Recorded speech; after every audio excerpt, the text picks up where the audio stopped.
Yeah. Right. Yeah. Well, thank you. Thank you, everyone, for coming today.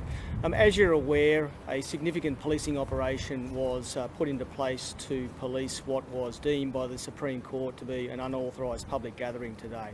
That operation, to this point, has seen 6 persons arrested, 3 females and 3 males. 5 of those persons have been issued $1,000 infringement notices for breaching the public health order. And the last person has been issued a criminal infringement notice for the offence of offensive language.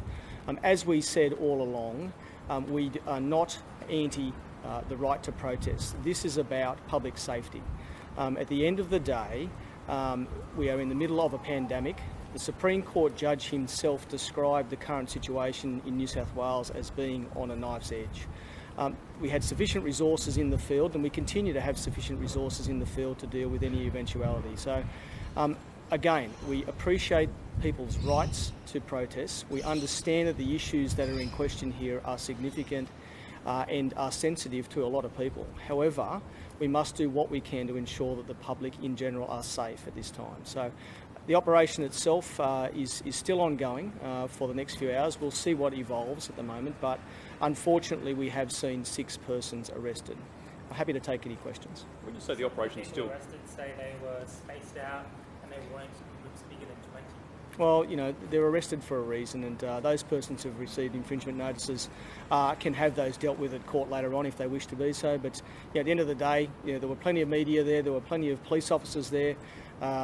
We don't want to see people congregating in breach of the health order, and that's why action was taken. When you say that the operation's continuing, are you fearful, expecting that there could be another gathering in the city this afternoon? Well, we just don't know. That's the bottom line with these things. Obviously, these things are publicised on Facebook and other mediums. We don't know who will turn up at what time, but we're prepared for everything. And I've said that in recent days, that we will have sufficient resources to deal with any situation. At this point in time, what occurred down in the Domain and in the surrounds was over very quickly. We were talking to protest organisers throughout the course of the operation to this point, and we're hoping that we don't see anything else this afternoon. Protesters are saying that some of them will gather outside State Parliament at 3 p.m. What would be your message to them? Well, please don't do it. At the end of the day, we said before that we will be issuing infringement notices. We will be making arrests. We didn't want to do that, but we've had to do that. I'm saying find another way to express your views. Find another way to to have your voice. Deal with your issues outside of this period. We deal with, and I've said it time and time again, up to 1,000 protests a year in the Sydney CBD alone. We are not about anti-freedom, the right to free speech.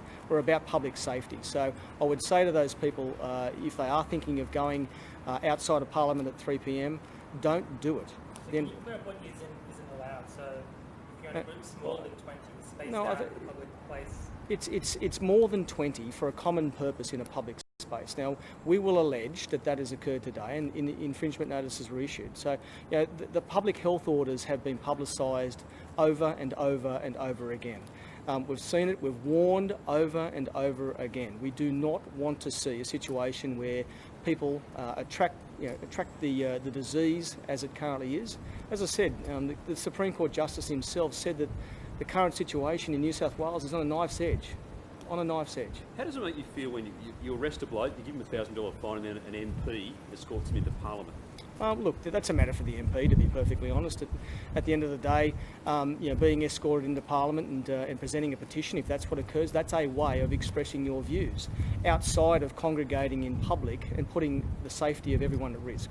Why did the person who was charged with offensive language not mention you? Look, there are a number of ways of dealing with offences as they occur. So that was a matter of an operational decision taken by police officers on the ground. Your officers were very quick to turn act today, I think, following up with previous protests we've been at. It was fast. Can we expect that again if there are other gatherings in the city that you've got that group now that is going quickly and Oh, look, we deal with each situation as it presents itself. Over the last 24 hours, we have said time and time again, do not turn up. You will be arrested. You will receive an infringement notice if you're in breach of the health order. So, how many times we have to warn people is beyond me. But at the end of the day, we will take whatever action we have to take at the time, depending on the operational circumstances as they present themselves. Now, the situation in relation to the health order has changed over time, so we've had to adapt the way that we police in accordance to that as we move on. So we don't know what will come in the future, but we'll be ready for it. There was a protest a few days ago outside, I think, the Chinese consulate with more than 20 people that wasn't broken up. They were issued, those people were issued a move-on direction, and they complied straight away. Simple as that. Not inconsistent, the application. Not at all. 20 people for a common purpose. Not at all.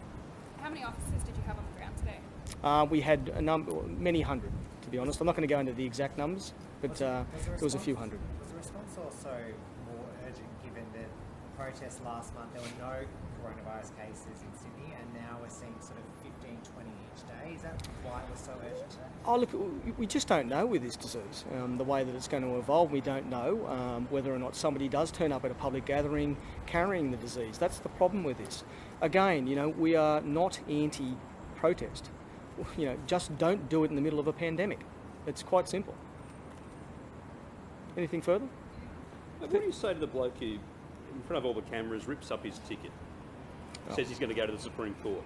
Well, best of luck to you at court. Thanks, Mick. Thank you. Cheers. Thank you.